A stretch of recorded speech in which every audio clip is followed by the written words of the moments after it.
to kick things off, I'm going to invite my partners Mark Greenbaum and Brian Anderson to come on stage to talk about the state of digital marketing. Mark runs M&A at LUMA, and Brian is our resident marketing technology expert. Great.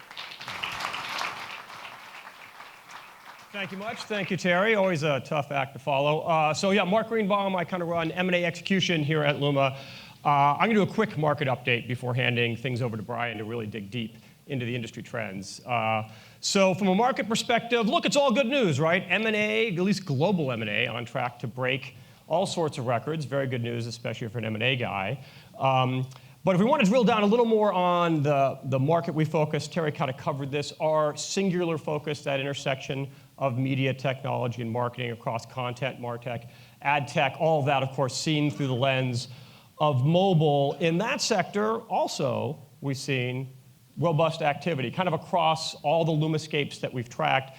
Deal activity is up. Looking at it another way, looking at it from, this is our strategic buyer, LUMAscape, we've seen lots of activity, certainly from all the usual suspects, but increasingly from a growing and broader set of strategic buyers as we see that fill in. In fact, I would say this is likely our most encouraging trend across M&A for AdTech and MarTech is the broad and growing pool of strategic buyers, folks that are coming at the market with a differentiated set of data assets or customer relationships, et cetera, that can look at it from a different lens. All that's creating nice competitive dynamics for differentiated, especially technology-driven business models.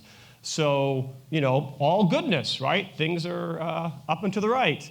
Now, the public markets, however, slightly different story. I think no surprise here. We've seen both AdTech and MarTech trail, at least the standalone valuations of the public markets. You see that black line, we call the cruel summer, if you will, in the AdTech space. This is kind of driven, you know, quasi-non-existent IPO market from 3 in the space last year, only 1 this year, and that's been done a number of months ago. So quiet IPO market. But I wouldn't say all doom and gloom. Well, the public markets don't seem to fully appreciate how to value businesses in the space. One thing's come true is that the technology-driven business models have seen differentiation. We've seen that in the marketing side. Marketing SaaS businesses holding well above IPO pricing or being sold at strategic multiples. On the AdTech side, similarly, we've seen this bifurcation between media models and the more technology-driven programmatic models, really a separation there. And I think that is starting to get sorted out. So for the technology-driven businesses, premium valuations in even the public markets. And then lastly, just I think we've seen the private markets to some extent step in and fill that gap. A number of high-dollar, high-profile financings that have occurred this year. Pretty active market broadly. We certainly heard a lot of chatter about, you know, unicorn valuations coming under attack. I think our experience thus far is that's been more focused on consumer-facing businesses with a little bit less mature business models. I think our coverage universe has seen less of that impact, but we'll see as that all sorts out. So a few words on the market. Let me now hand it off to Brian to take you through the industry trends. Thanks so much. Great. Thanks, Mark. So I'm going to start with really some kind of high-level statements that will set the baseline for the rest of the presentation. So, you know, what is every marketer really trying to do? Well, it's, you know, drive more revenues at the lowest cost. And meeting with, you know, all of you in the room, from the marketing clouds to the startups, is, you know, we consistently hear that, you know, you're all trying to optimize the customer experience, so deliver that right message at the right time to the right person. And then when you start diving in underneath the technologies to try to enable this, you know, we've seen some really common themes where, you know, big data has enabled some amazing capabilities. And what we hear over and over are companies utilizing predictive analytics and identity. So predictive analytics, all about the right message at the right time, coupled with identity is being able to drive those messages, you know, to the right person. And if you look at like predictive analytics, you know, it's being applied in, you know, web and email personalization, B2B lead gen and lead scoring, mobile lifecycle management, content marketing. It's being used across the spectrum. And, you know, identity is being utilized across, you know, all these as well. So these are the trends that we're going to dive into in more detail. So mass personalization, content marketing, mobile lifecycle management, B2B marketing, and AdTech, MarTech convergence. And there are panels on each one of these, so I'd definitely, as Terry said, encourage you to go to these, because this is where these will be discussed by the experts in a lot of depth. So first, mass personalization. So I think a lot of you know that before Luma, I was at Omniture. Before that, I was at Interwoven, actually with my colleague John over here, and Ben Kiker, who's in the room as well. And if I go back to 10 years ago or so, when at Interwoven we were trying to figure out how do we drive a more personalized experience, it was hard to do. And if we could fast forward and see where we are today back then, we'd be blown away. The ability to do one-to-one marketing, so with brand advertising, being able to target by segments to drive the right person to that visit. They don't convert, bring them back through retargeting. When you finally do convert, you get even more information. Along every step of the way, you can fill in this profile about that individual and use that profile for the additional marketing messaging to drive additional sales.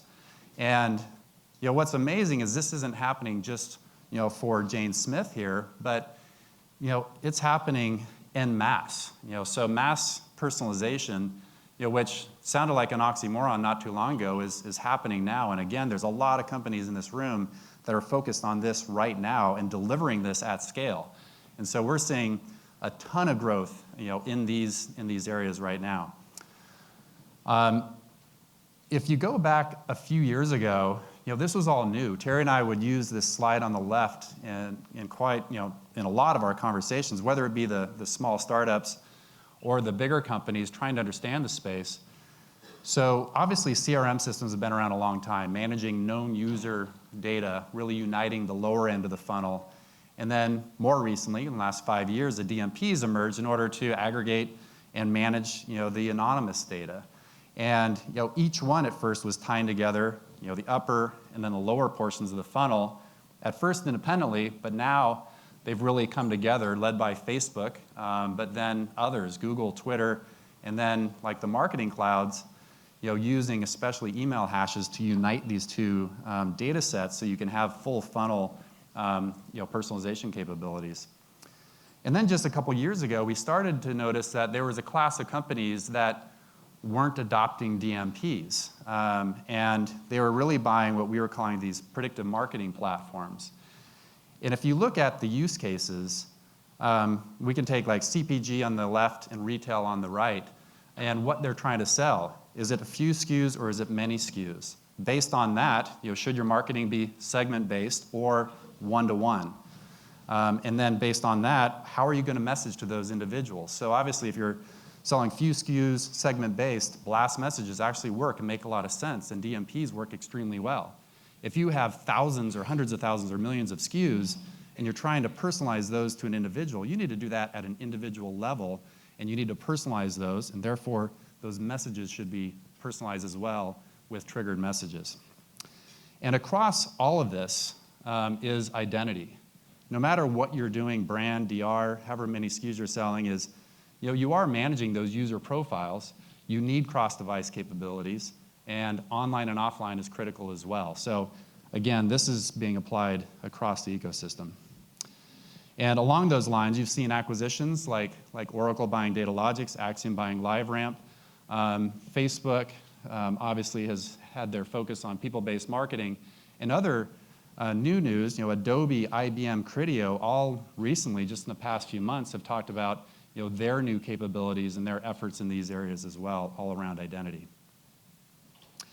So moving to content marketing. So the marketers not too long ago actually had more of the luxury of time to craft their messages and their stories and campaigns and hit the go button and execute those campaigns. With Facebook and Twitter and real-time news cycles happening, now today's marketing dynamics are pretty chaotic. And if you look back not too long ago, and actually this is still the case in a lot of marketers right now, is they have siloed teams using siloed systems to execute in these individual channels. But what that can create is an inconsistent customer experience against what we talked about as the goal of the marketer. And also it's inefficient. If you have all these multiple content repositories, it's hard to find that content, reuse that content, so you're constantly recreating the content. And another trend we've been seeing is this adoption of really the content marketing lifecycle. And I saw Rebecca Brown speak last year, and she talked about what Intel's doing, and it's really impressive. She talked about how they're investing in content. They have writers that every day are creating content. They're immediately distributing that content across lots of different channels. They're measuring what's working, what's not, taking what's working and amplifying that through paid means and optimizing that media spend. So it's very logical, methodical, and it works extremely well. And so what another kind of newer class of company we've been seeing emerge is this content marketing platform. So like Scribble Live and Compose that are going to be on the panel today. Others like Percolate Newscred that I know some investors in the room are invested in, that are really focused on this, is pulling together that whole content marketing lifecycle. And I look at these systems as kind of being a merging of the old MRM systems like a Primo, so managing those marketing resources and budgets, and the content management systems.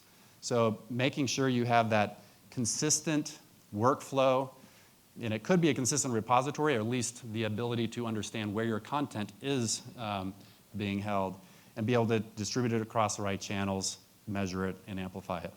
So again, this is another category that we're seeing a ton of growth, ton of opportunity, and a lot of strategic value. So mobile. We talked, or I heard a quote, actually it was by Bill Gurley not too long ago. He talked about how the mobile device is now the remote control for our lives. And I liked that kind of visual and think it's spot on, because it's amazing how we use these things. It's basically our food, our lodging, our entertainment, our travel. We're managing through these little devices. And so it's no surprise that this year, our time on apps is now greater than the time on TV. 90% of our time on these devices is within apps. And therefore, it's no surprise that the cost per loyal user index, so that's somebody that uses the app more than 3 times, is now over $4. That's really expensive to get those users. And so it's no surprise that we talked about this as a marketing cycle. The same exact thing is happening in mobile. So ID-based and applying the best-in-class capabilities have been proven in general marketing and website marketing, A/B testing, retargeting analytics, and making sure you're messaging to John at the right time, whether it be in-app, push notification, email, et cetera. Again, built around the profile. And one thing that's really early but pretty interesting is talking to some of the mobile marketing platform companies that are out there. They're starting to see some of their customers actually cancel their email service provider contracts, because the customer's saying, you know what, you're actually managing these profiles. You know when to send these emails out as well. Why do I need an ESP to do the same thing? So, I could see some of these mobile marketing platforms become general purpose marketing platforms over time. So we'll have to see. That, again, is early, but a trend we'll definitely be watching. So on to B2B marketing. So, B2B marketing was kind of boring for a long time. I mean, you had Salesforce obviously doing a good job managing the funnel. Then you had marketing automation come along and do a good job really helping populate the funnel, nurture those leads, give accepted leads into the Salesforce system. But it wasn't until recently we started to see these two trends really emerge. So Demandbase, that is a sponsor here, has been doing a great job with evangelizing account-based marketing. So again, it's the right message at the right time to the right accounts. So obviously in B2B, it's not a consumer buying the product, it's a company buying the product. And so you need to make sure you're marketing appropriately for that. And so having systems that are built specifically for that purpose. And then again, predictive analytics, coming to the text that built in the last slide about, they want more leads and higher quality leads. And so it's using predictive analytics in order to find additional leads to put into the funnel. And once they're there, using intelligent lead scoring to figure out, okay, which one of these are the highest value leads with the highest probability to close, and let's allocate our expensive, sales resources to those leads and not the lower value and lower priority leads. So again, there's some of the companies that are doing this, predictive analytics applied to B2B marketing here today as well, and that's another area that we're seeing a lot of growth.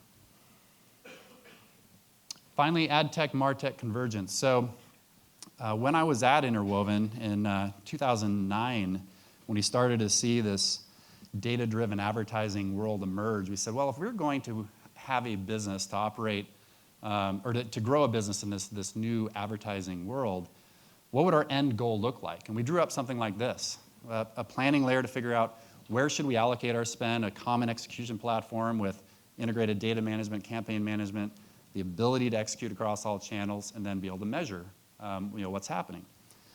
And that was definitely a dream because once you kind of look at how things actually operate, the reality is most of the execution is happening outside of the enterprise, so with agencies and networks. But you have had this enterprise stack emerging, part of that equation. That what Terry and I have been calling the intelligence layer for the past 3 years, because we felt that this is really the meat of digital marketing. And so obviously you need a plan, where am I going to allocate my spend, and make sure you're working with those partners to do so. With data-driven marketing and advertising, you need to export intelligently the right cookie segments, mobile IDs, email addresses, et cetera, to those partners, and then understand what's working. Get that data back from those partners, as well as your in-house systems, and continue to optimize your marketing. And we're not the only ones to recognize the importance of this. There's been a lot of deals in these areas.